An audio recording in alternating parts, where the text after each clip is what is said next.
संसद नहीं चल रही थी, इसलिए विधेयक के रूप में नहीं लाया गया, इसलिए अध्यादेश लाया गया। लेकिन मजे की बात यह है कि संसद का सत्र जो है खत्म होने के 1 हफ्ते के अंदर जो है वो अध्यादेश लाया जाता है।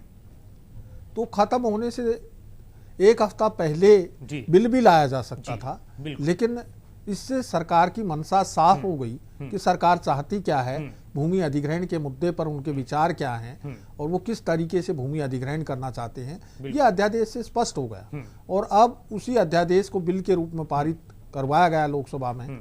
और लेकिन उसमें जो अमेंडमेंट किए गए हैं वो केवल अपनी पार्टी के इंटरनल सुझाव और आरएसएस के सुझावों के बूते पर जो है जी धनखड़ सुझाव ही माने गए हैं, बाकी विपक्ष के सुझावों को उसमें शामिल नहीं किया गया है। इसलिए सरकार राज्यसभा में बहुमत ना होने की वजह से उसको राज्यसभा में पारित नहीं करवा पाई। बिल्कुल, और सबसे अहम बात यह है कि जब साथ में होते थे तो शायद कोई कमी और खामी नजर नहीं आई, अब 54 नजर आती हैं। यही सियासत होती है और इस सियासत को जनता समझती भी है, कोशिश भी कर रही है। अब देखना है कि भूमि अधिग्रहण और किसानों के हितों की बात करने वाले लोग किसानों के लिए क्या कुछ सोचते हैं और क्या कुछ फैसले करते हैं, और विपक्ष की तरफ से जो अपनी सियासत की जा रही है, अपने बात की जा रही है, उनकी तरफ से क्या कुछ रुख अपनाया जाता है, वो भी देखने वाली बात होगी। धनखड़ जी, बहुत बहुत शुक्रिया इन तमाम खबरों के विश्लेषण के लिए। धन्यवाद नासिर। तो खबरों की खबर में इतना ही, लेकिन आप बने रहिए जनता टीवी के साथ, जहां खबरों का सिलसिला लगातार जारी है। नमस्कार। अक्सर दावे तो बड़े होते हैं हर बार, है इतिहास गवाह की थमाना भ्रष्टाचार। थमाना भ्रष्टाचार यार किस्सा अजीब है, जो जितना ईमानदार उतना गरीब है। भले मानसों ने यश पाकर खाक भी छानी, इसलिए युग धर्म बन गई बेईमानी।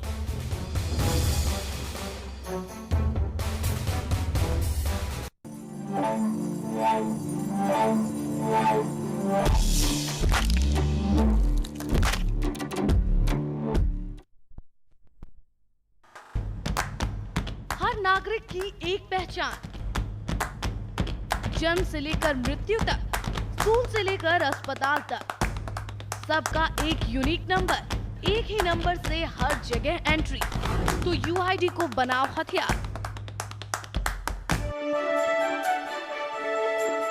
क्या अंग्रेजी ने लगा दिया है आपके जीवन में फुल स्टॉप? क्या औरों के सामने आपको होना पड़ता है शर्मिंदा? यदि हाँ, तो आपकी समस्या का समाधान है हमारे पास। जनता टीवी की इंग्लिश क्लास। घर बैठे बैठे अंग्रेजी सीखिए। देखिए रोजाना दोपहर 3 बजे सिर्फ जनता टीवी पर।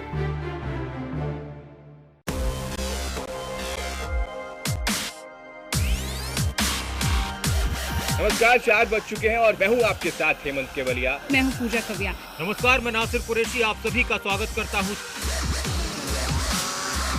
आपने अपने ये सवाल फरमाने से पहले एक बात कही कि हरियाणा में निवेश की सारी संभावनाएं मौजूद हैं। एक तरह से कहते हैं कि जो एक तरह से जहां विरोध होता है उन चीजों को फायदा पहुंचता है। हमको कुछ इंडिकेशंस दे, एक इशारा करे कि हाँ सरकार एक राइट ट्रैक पर है। देखिए, संभव सारी चीजें हैं अगर करने की इच्छा शक्ति हो। भारत की शांति को खतरे में डालने की कोशिश की जाती है, माहौल को खराब करने की कोशिश की जाती है। लगातार हम इस चर्चा को बनाए रखेंगे, अपने बाकी के सहयोगियों से भी बातचीत करेंगे। हरियाणा प्रदेश की अगर हम बात करें, क्योंकि हरियाणा प्रदेश परिवारवाद की राजनीति में हमेशा घिरा रहा।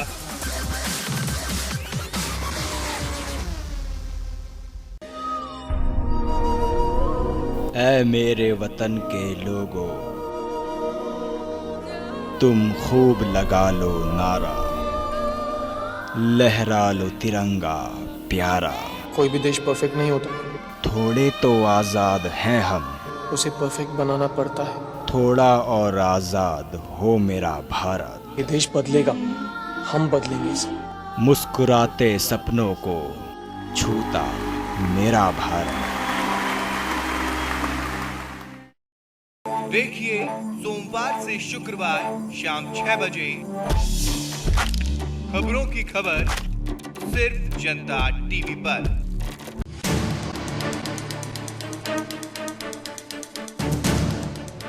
गलत नीतियों पर आवाज उठाएं, लोकतंत्र की मर्यादा में राज्य को कल्याणकारी बनाएं।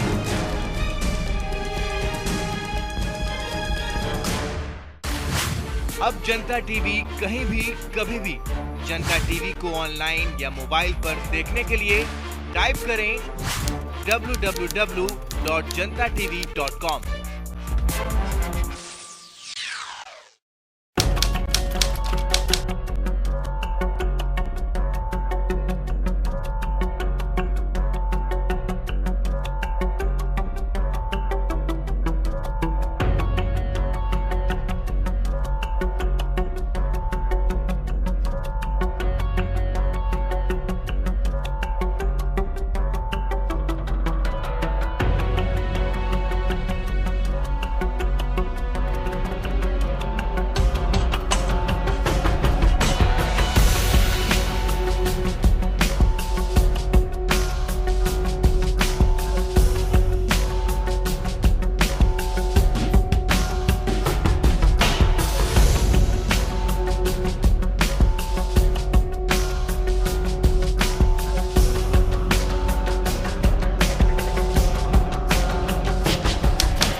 लोक संस्कृति से लेकर खेल के मैदान तक,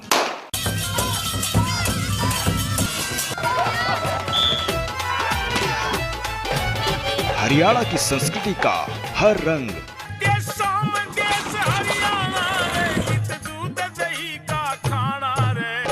देखिए जनता टीवी के संग। विधानसभा की कार्यवाही अनिश्चितकाल तक के लिए स्थगित। सत्र के अंतिम दिन अध्यापक चयन बोर्ड निरस्त करने का बिल पास।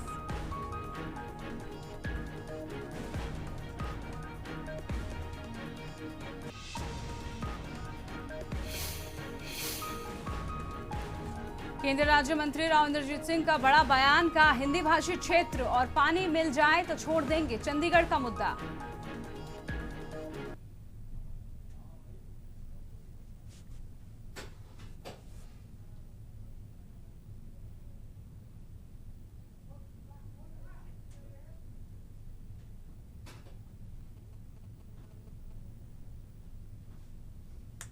अपने बाकी के सहयोगियों से भी बातचीत करेंगे। अब इनके लिए सोचा कहा बहुत कुछ जा चुका, अब इनके लिए कुछ करके दिखा दीजिए। ऐसे में अगर उन्हें किसी तरह का नुकसान होता है तो उसकी भरपाई क्या सरकार करेगी? बयान दे दिए जाते हैं लेकिन कार्रवाई होती है या नहीं होती है ये देखना दिलचस्प है।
बात देसा में देश हरियाणा की, शहरों की चकाचौंध से लेकर गांव-गांव के चौपाल की,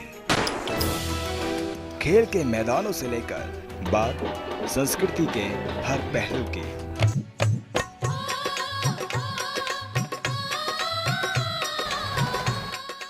हर वो खबर जो आपके लिए है खास, देखिए सिर्फ जनता।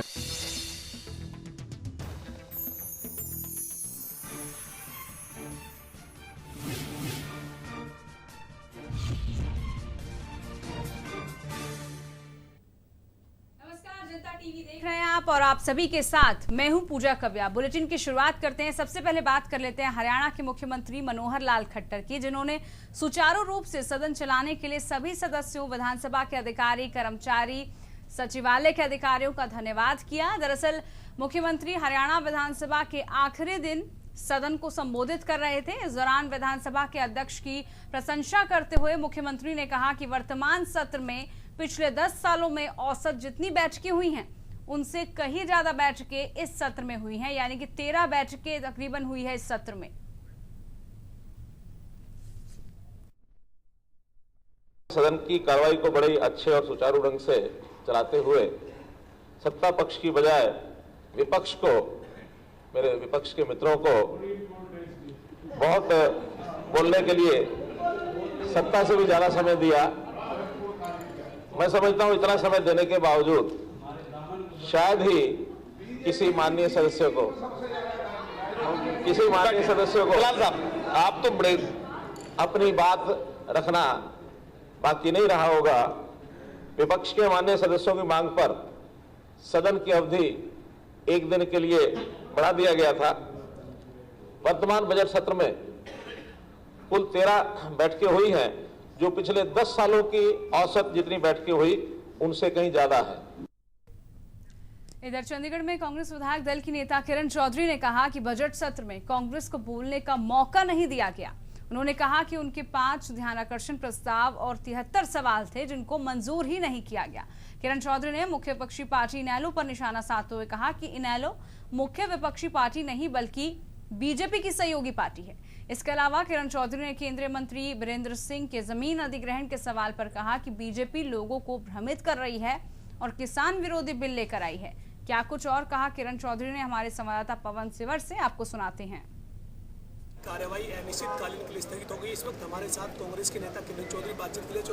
मैडम, जो सदन में जो 12 सीटिंग हुई है, पूरे सदन की कार्यवाही को किस तरीके से देखते हैं और आज जो है सदन में किस तरीके का आखिरी दिन जो है वो माहौल है? देखिए, सदन की अवधि बढ़ाई गई, ये अच्छी बात है, लेकिन जो विपक्ष के साथ जो हमारे प्रश्न थे, हमारे प्रश्न नहीं लगने दिए गए।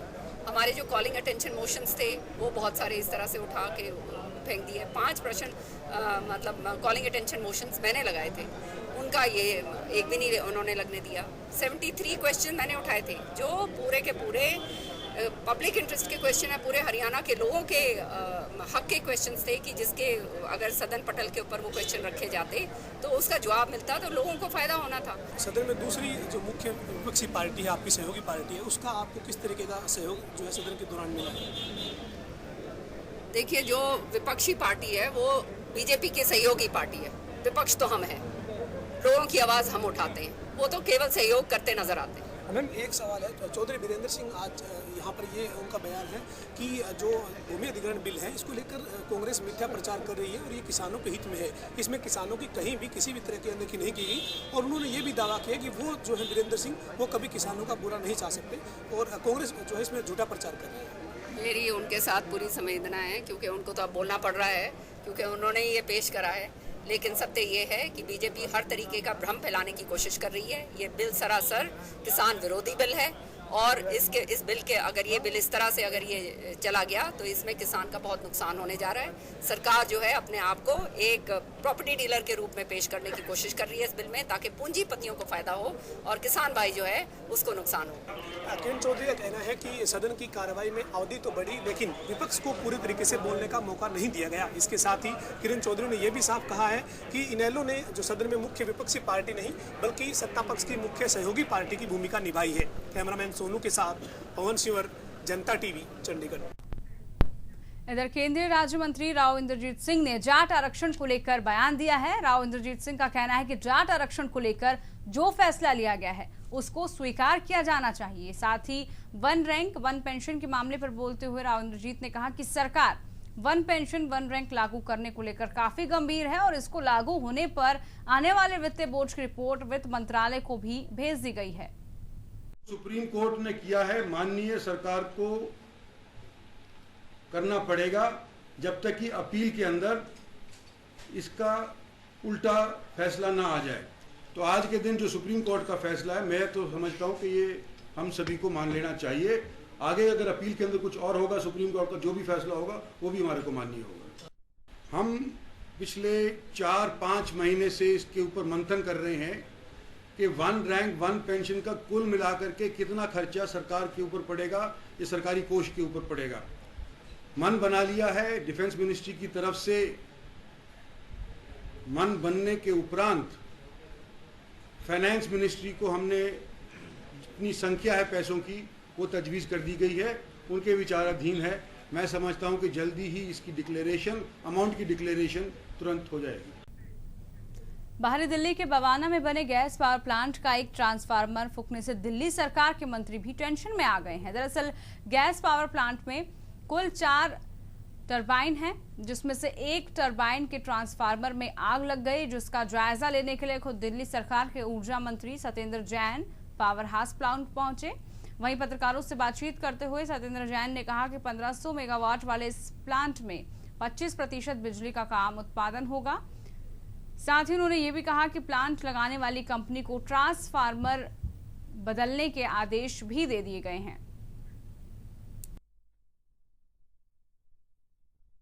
बवाना का गैस प्लांट जो है दिल्ली का सबसे बड़ा पावर प्लांट है, 1500 मेगावाट का प्लांट है और अनफॉर्चुनेटली 1500 में 4 हमारे गैस टरबाइन है, उसमें से एक गैस टरबाइन का ट्रांसफार्मर कल ब्लास्ट हुआ है। कल मुझे पता लगा है तो आज उसे देखने के लिए आए हैं किस वजह से ब्लास्ट हुआ है। तो 25% जो कैपेसिटी है वो इस तरह से आउट हो गई है, बिल्कुल काम नहीं कर रही है। तो उसको देखने के लिए आया था। BHEL ने बनाया है प्लांट और BHEL को इंस्ट्रक्शंस दी गई हैं कि उसको इमीडिएटली रिप्लेस किया जाए।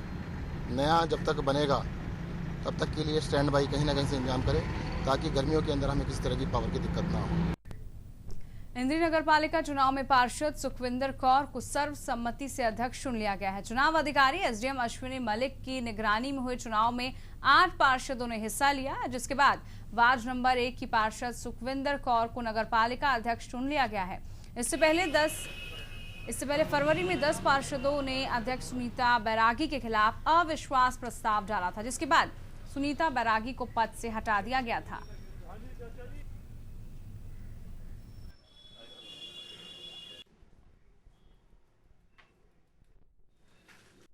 कुल 13 पार्षद थे, जिसमें से 8 पार्षद मौजूद थे। मैं सभी का धन्यवाद करती हूँ और शहर का विकास सभी वार्डों के सहयोग के साथ मिलजुल कर।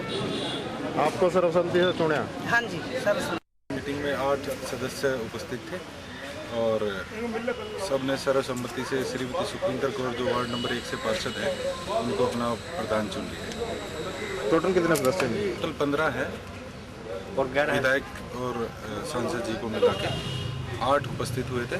कोरम 8 में बनता है और उन्होंने सर्वसम्मति से श्रीमती सुखविंदर कौर वार्ड नंबर 1 के से जो पार्षद है उनको अपना प्रधान नियुक्त कर दिया। खबर नारनौल से है, जहां पर गोद और बलाह गांव के बीच हुए खूनी संघर्ष मामले में आज 25 गांव की पंचायत खत्म हो गई। कल आपको बता दें, कल दोबारा से पंचायत बुलाई जाएगी, जिसमें दोनों गांवों के आरोपियों को पेश किया जाएगा। वहीं गोद गांव के सरपंच ने प्रशासन से मांग की है कि जो भी दर्ज किए गए सभी मुकदमे हैं उन्हें रद्द कर दिया जाए और आगजनी के नुकसान की भरपाई भी की जाए, तभी आगे बात की जाएगी। तो आज 25 गांव की महापंचायत की गई, जहां पर सारे सरपंच मौजूद थे और कल एक बार फिर से इस मामले को लेकर बातचीत की जाएगी। लेकिन मांग फिलहाल ये रखी गई है कि जो भी मुकदमे दर्ज किए गए हैं उनको रद्द किया जाए। नुकसान जो हुआ है, आगजनी जो हुई है, दुकानों का नुकसान हुआ है, उसकी भरपाई भी की जाए। तो गोद बलाह गांव झड़प मामले को लेकर आज महापंचायत की गई थी, जहां पर 25 गांव के पंचायत इकट्ठा हुए थे और उसके बाद इस मामले को लेकर बातचीत की गई थी।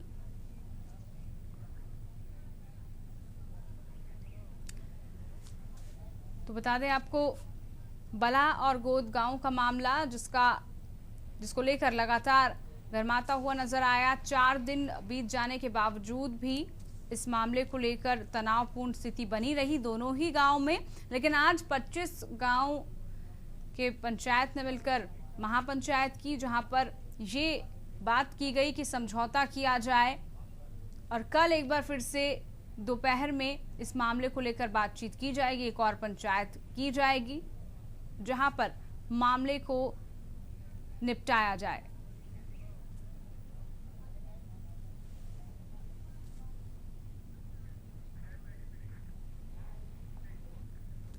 हरियाणा में रोजाना सैकड़ों लोग अंधविश्वास का शिकार होकर इन तांत्रिकों की चंगुल में फंस रहे हैं। महिलाएं तांत्रिकों के जाल में ज्यादा फंसती जा रही हैं, जिसको लेकर ताजा मामला रोहतक से आया है, जहां पर एक नर्स ने तांत्रिक के जाल में फंसकर आत्महत्या ही कर ली।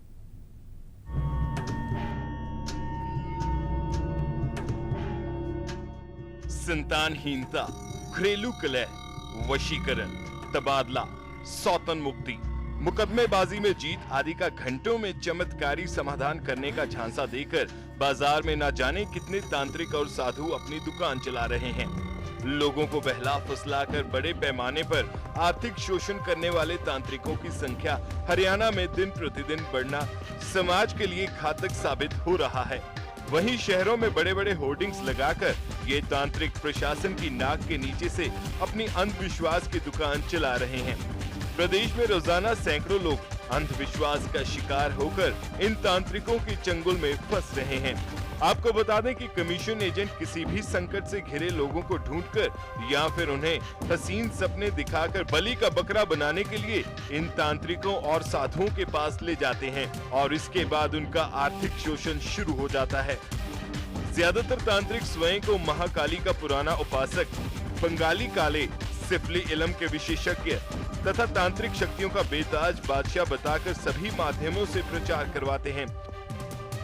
वहीं खुद को ईश्वर का रूप बताने वाले ये तांत्रिक थोड़ी सी धनराशि लेकर पहले किसी न किसी को जाल में फंसा लेते हैं और धीरे धीरे महिलाओं का शारीरिक शोषण करना शुरू कर देते हैं और ऐसा करना कानूनन एक दंडनीय अपराध है।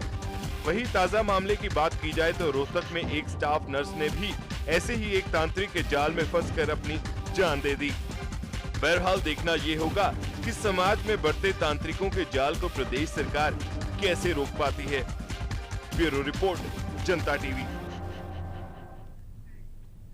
बात है फतेहाबाद की, जहां पर उपायुक्त एनके सोलंकी ने कई इलाकों का दौरा किया। इस दौरान उन्होंने कई सरकारी भवनों का निरीक्षण कर ई रजिस्ट्री का भी जायजा लिया। इसके साथ ही उन्होंने बरसात से खराब हुई फसलों का भी मुआयना किया।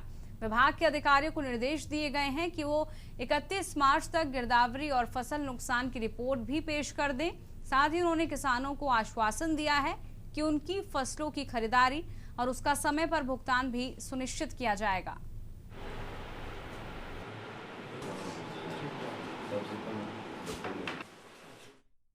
स्पेशल गिरदावरी हम करा रहे हैं, तो जहाँ जहाँ विजिट कर रहे हैं, जो अगर कोई हमारे नोटिस में आता है तो वो हम विशेष रूप से ध्यान रखते हैं। और 31 तारीख तक मैंने सभी जितने भी हमारे रेवेन्यू के ऑफिसर्स हैं, चाहे वो तहसीलदार हैं, चाहे वो कानूनगो हैं, चाहे पटवारी हैं, तो सभी को ये हिदायत दी है कि भैया आप जो है 31 तक हमें ये बता दें कि कितना नुकसान है। हालांकि हमारे ज़िले में नुकसान जो है वो कंपेरेटिवली और जगह से बहुत कम है। निजी स्कूलों की लूट पर अब शिक्षा विभाग शिकंजा कसता हुआ नजर आ रहा है। विभाग ने न सिर्फ बच्चों की हर साल लगने वाली एडमिशन फीस पर रोक लगाई है, वहीं शिक्षा विभाग ने जरूरतमंदों को दाखिले देने के आदेश भी जारी कर दिए हैं। इतना ही नहीं, स्कूल में एनसीईआरटी द्वारा तैयार की गई किताबें पढ़ाने के आदेश भी अब जारी कर दिए गए हैं।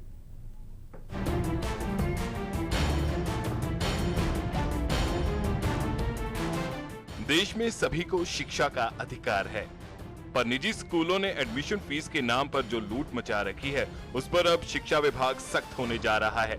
आपको बता दें कि शिक्षा विभाग ने बच्चों की हर साल लगने वाली एडमिशन फीस पर रोक लगा दी है। वहीं विभाग ने जरूरतमंद बच्चों को दाखिला देने के लिए स्कूलों को आदेश दिए हैं। साथ ही स्कूल में एनसीईआरटी की किताबें पढ़ाने के आदेश भी दिए गए हैं, ताकि निजी स्कूल मनमाना कमीशन बच्चों से लूटने के लिए निजी प्रकाशकों की किताबें ना लगाई जाएं। निजी स्कूलों की खुली लूट पर अब शिक्षा विभाग सख्त हो चुका है। डीईओ ने सभी शिक्षा अधिकारियों को पत्र भेजकर दिशा निर्देश जारी कर दिए हैं। हरियाणा शिक्षा कोड के मुताबिक केवल एनसीईआरटी या संबंधित बोर्ड द्वारा निर्धारित किताबें ही लगाई जाएं। स्कूलों द्वारा बच्चों को फीस की रसीद दी जाए। वहीं स्कूलों में टीचर्स या अन्य कर्मचारियों का निजी स्कूल संचालकों द्वारा शोषण न किया जा सके, इसके लिए कम से कम डीसी रेट का वेतन भी लागू किया गया है। और अगर किसी स्कूल द्वारा सरकार के इन नियमों को लागू न किए जाने की सूचना मिलने पर विभाग उनके खिलाफ सख्त कार्रवाई करेगा। आपको बता दें कि शिक्षा विभाग चाहता है कि शिक्षकों को भी प्रशिक्षित किया जाए। वहीं स्कूलों में सभी टीचर्स विभागीय नियमानुसार प्रशिक्षित होने चाहिए। नियमों के मुताबिक एक क्लास में 40 से ज्यादा छात्र नहीं होने चाहिए। वहीं शिक्षा सहयोग संगठन ने बताया कि शिक्षा विभाग द्वारा जो नियम जारी किए गए हैं उनके बारे में सभी वर्गों के अभिभावकों को जागरूक किया जाएगा। इसके लिए संगठन द्वारा पैम्फलेट वितरित किए जाएंगे और एक हेल्पलाइन भी जारी की जाएगी ताकि कोई भी अभिभावक हेल्पलाइन के जरिए अपनी समस्या बता सके। बहरहाल पिछले कई सालों से जिन प्राइवेट स्कूलों ने लूट मचा रखी है उस पर शिक्षा विभाग के इन नियमों का क्या असर होगा, ये देखना दिलचस्प होगा। ब्यूरो रिपोर्ट, जनता टीवी। बात अब साइबर सिटी गुड़गांव की, जहां पर यातायात व्यवस्था अपनी बदहाली पर आंसू बहा रहे हैं। गुड़गांव सिटी बस के 29 रूटों से महज 15 रूटों पर ही सिटी बस चलाई जा रही है। बाकी रूटों पर सिटी बस सेवा बंद कर दी गई है। आपको बता दें कि साइबर सिटी में परिवहन विभाग ने करीब 275 बसें चलाने का बीड़ा उठाया था, लेकिन काफी ज्यादा संख्या में बसों की हालत खराब हो चुकी है या फिर बसें बहुत खराब हालत में नजर आ रही हैं। इस वजह से इन बसों को नहीं चलाया जा रहा है।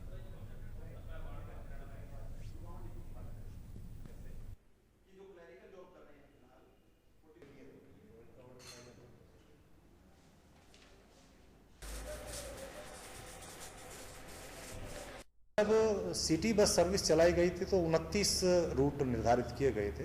ये चलते रहे काफ़ी समय तक, लेकिन रिसीट नहीं आई, क्योंकि जब रिसीट नहीं आएगी, गाड़ी के तेल का भी खर्चा पूरा नहीं होगा, तो इसमें कोई संदेह नहीं रह जाता कि उन रूटों को बंद करना पड़ता है मजबूरन। तो स्टाफ की शॉर्टेज के बारे में है, वो हेड ऑफिस को हमने लिखा हुआ है, तो उम्मीद करते हैं जल्दी भर्ती होगी तो ये समस्या हमारी दूर हो जाएगी। फिलहाल हमारे पास 14 रूट हमारे चल रहे हैं। हर रूट की फ्रीक्वेंसी अलग अलग है। सबसे कम फ्रीक्वेंसी हमारी 5 मिनट की है और सबसे ज़्यादा फ्रीक्वेंसी हमारी 20 मिनट की है। देखो, साइबर सिटी कहने को बहुत बड़ा नाम है, लेकिन यहाँ पर जो हमारे हालात हैं पब्लिक ट्रांसपोर्ट के, वो काफ़ी नाजुक है। क्योंकि सबसे बड़ी प्रॉब्लम जो हमें आज आ रही है गुड़गांव के विशेष करके, कि यहाँ गाड़ियाँ तो बढ़ा दी गई और लेकिन हमारे पास सबसे बड़ी समस्या आज 300 गाड़ियों की पार्किंग व्यवस्था नहीं है हमारे पास। लेकिन मेंटेनेंस के लिए वर्कशॉप के अंदर भर्तियां नहीं हो रही कई सालों से।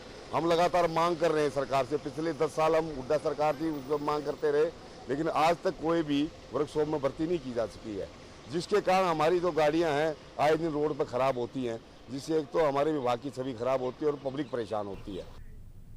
इधर हांसी उपमंडल में हरित क्रांति लाने के वन विभाग के प्रयास पर नगर परिषद के नाले ने पानी फेर दिया है। रेलवे रोड पर वन विभाग की नर्सरी में परिषद द्वारा नाले के गंदे पानी को छोड़ा जा रहा है, जिसके चलते नर्सरी में लगे हजारों की संख्या में पौधे नष्ट हो रहे हैं। इसकी वजह से विभाग को आर्थिक नुकसान का सामना भी करना पड़ रहा है। आपको बता दें कि नाले के गंदे पानी से 80% तक पौधे यहाँ के खराब हो चुके हैं पूरी तरीके से।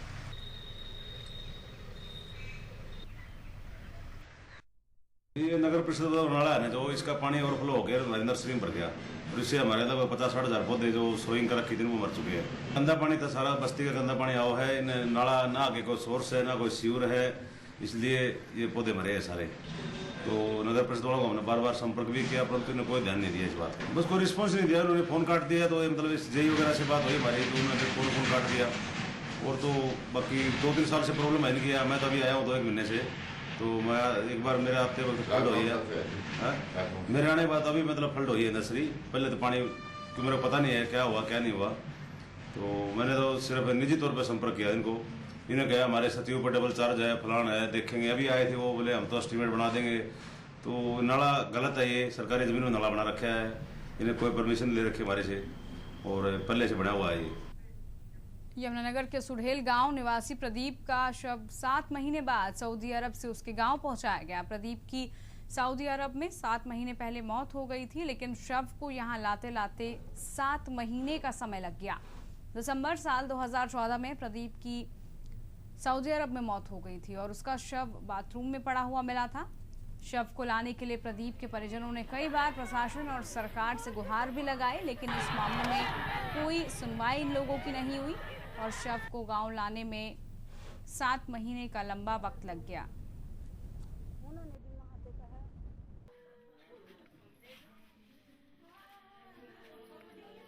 अभी शादी के बाद 3-7 दिन बाद चला गया था। शादी के बाद 7 दिन रह कर गया तो मैं 1.5 महीना ठीक ठाक रहा है। फोन करे करता बात करे करता सब